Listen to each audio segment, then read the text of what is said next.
En 2009 nació una empresa que revolucionó el transporte privado, o mejor dicho, lo precarizó. Dos jóvenes llamados Garrett Camp y Travis Kalanick fundaron Uber, una empresa que en la actualidad vale casi 200 mil millones de dólares. Su rápido ascenso se debe en gran parte a Travis Kalanick, un tipo tan ingenioso como arrogante, quien se vio metido en polémicas incluso desde antes de la fundación de Uber, que involucran peleas con conductores, acoso sexual, conflictos con gobiernos e incluso a Beyoncé.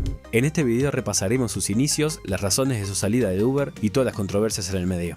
Desde joven, Travis Kalanick mostró interés en la tecnología y la informática, tanto así que en su adolescencia aprendió a programar por su cuenta y luego estudió informática en la Universidad de California. Al tiempo abandonó la universidad para fundar su primera empresa.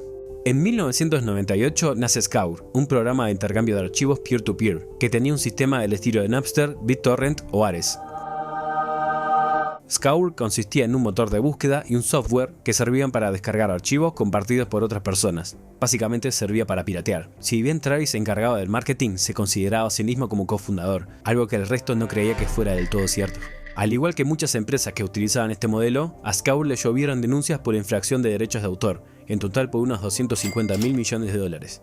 Rápidamente, en septiembre del año 2000, Scour declara la quiebra para evitar pagar esa suma de dinero. Sin embargo, Travis Kalanick y Michael Todd, con quien había cofundado Scour, volvieron a la carga y en 2021 fundaron Red Swoosh, una empresa similar a la anterior pero con una diferencia. Consistía en que las empresas le pagaran a Red Swoosh para que le proporcionen copias legítimas de archivos multimedia a los clientes de manera rápida y eficiente. La idea de Kalanick fue una especie de venganza. Quería que las empresas que lo denunciaron por Scour ahora fueran sus clientes. Los años que duró esta empresa no fueron sencillos. Travis Kalanick fue acusado de malversación de fondos y fraude, tuvieron problemas constantes para conseguir inversiones, se pelearon los cofundadores y Michael Todd renunció. Y eso solo fue el primer año. Hubo un momento en el que Travis se tuvo que mudar de nuevo con sus padres para abaratar costos, algo que él describe de forma negativa porque, según él, no podía conseguir mujeres. En 2007, la empresa Akamai Technologies compró Red Swoosh por 19 millones de dólares, de los cuales Travis se quedó con 2 millones. En marzo de 2009, cuando se lanzaba la aplicación Grindr y un joven llamado Neymar debutaba oficialmente en el fútbol profesional, Travis Kalanick fundó Uber junto con Garrett Camp, o más bien una empresa llamada UberCab. Esta empresa de transporte se diferenciaba de los taxis convencionales porque se trataba de un servicio de lujo. Los automóviles eran negros y solo los manejaban choferes profesionales, un lujo muy diferente a los taxis en ese momento. En lo que innovó esta empresa es que se podía pedir un UberCab desde una aplicación, se podía arrastrar el vehículo en tiempo real, se sabía de antemano cuánto saldría el viaje y se podía pagar con tarjeta de crédito, la cual ya estaba asociada a la cuenta del usuario. En 2010 se lanzó en California, en 2011 en Nueva York y Chicago, y para diciembre de ese año sumó la primera ciudad fuera de Estados Unidos, París.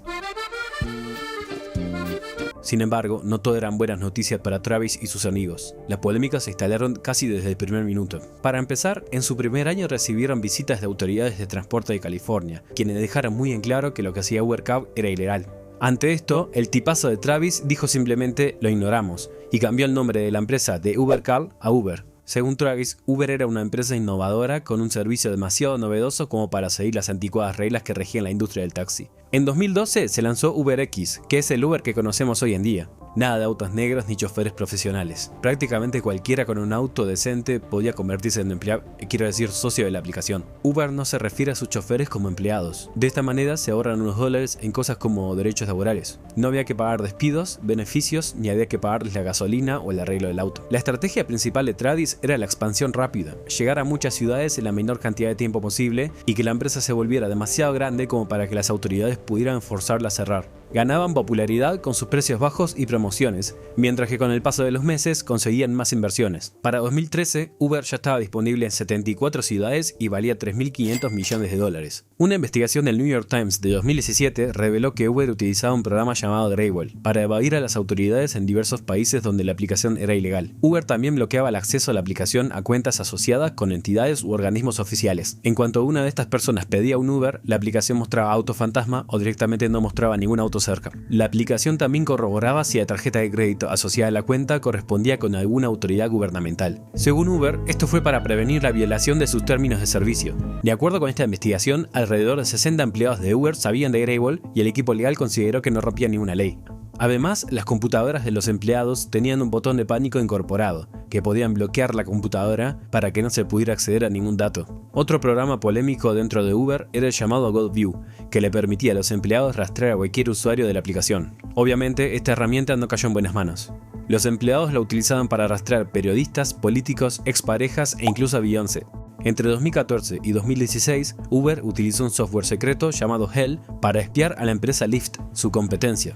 Uber creaba cuentas falsas de Lyft y dirigían a los conductores a una zona determinada, haciéndoles creer que había pasajeros en esa zona. Luego, el programa extraía los datos de los conductores para saber si trabajaban para Uber y Lyft al mismo tiempo. Con estos datos, Uber los seducía con más ofertas de viaje, bonificaciones y promociones para que dejaran de trabajar para Lyft. Solo un puñado de personas conocían este programa, entre ellos Travis.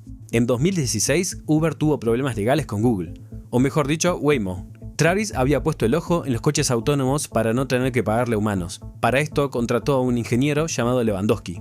No, ese no. Ahora sí.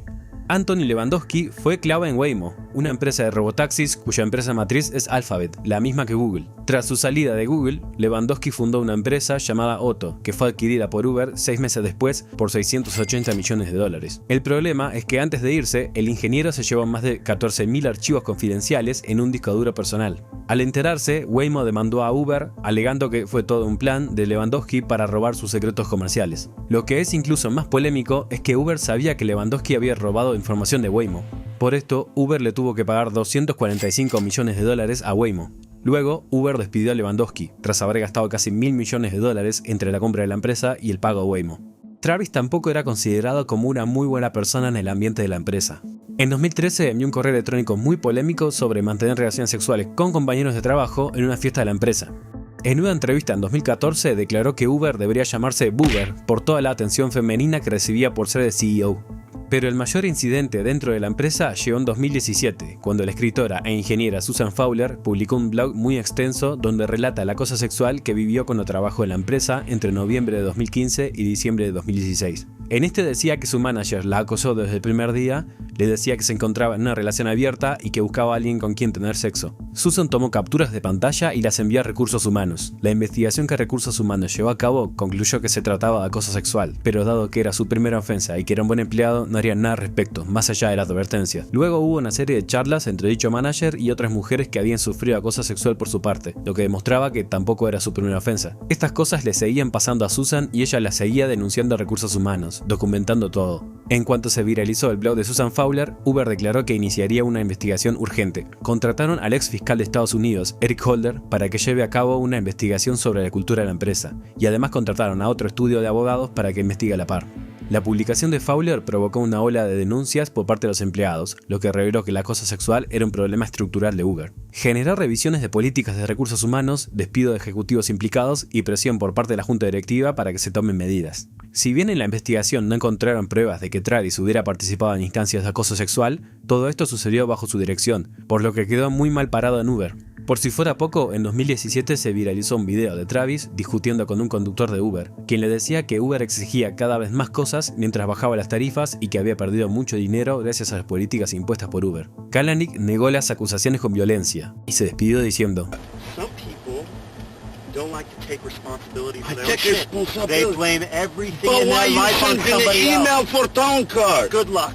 Good luck to you too. Otra cosa que afectó a la imagen de Travis Kalanick y Uber fue su relación con Donald Trump, ya que en diciembre de 2016 Kalanick se unió al Consejo Asesor del presidente. En enero de 2017 se impuso la primera prohibición de viajes por orden ejecutiva de Trump. Esta prohibía la entrada al país de viajeros o refugiados de 7 países, de mayoría musulmana. Los taxis hicieron huelgas de 1 hora en el aeropuerto de Nueva York, en solidaridad con los inmigrantes afectados, mientras que Uber continuó operando mientras los taxis hacían huelga. Estos dos hechos llevaron a que se haga popular el hashtag #DeleteUber, lo que llevó a que alrededor de 200.000 personas borraran sus cuentas de Uber. El 2 de febrero de 2017, poco más de un mes después, Travis se retiró del consejo.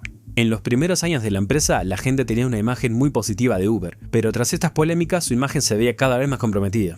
sobre todo si a esto le sumamos que los socios de la aplicación cada vez ganaban menos y en algunos casos daban pérdidas, lo que generaba descontento e incluso manifestaciones en muchas de las ciudades donde operaba Uber. A todo esto, la empresa seguía dando pérdidas todos los años. Finalmente, todas estas controversias, junto con la presión de los inversores, hicieron que en junio de 2019 Kalanick renunciara a su cargo como CEO, aunque se mantuvo en la junta directiva hasta diciembre de 2019. En las semanas posteriores a su renuncia, Travis vendió el 90% de sus acciones, por lo que ganó más de $2.000 millones.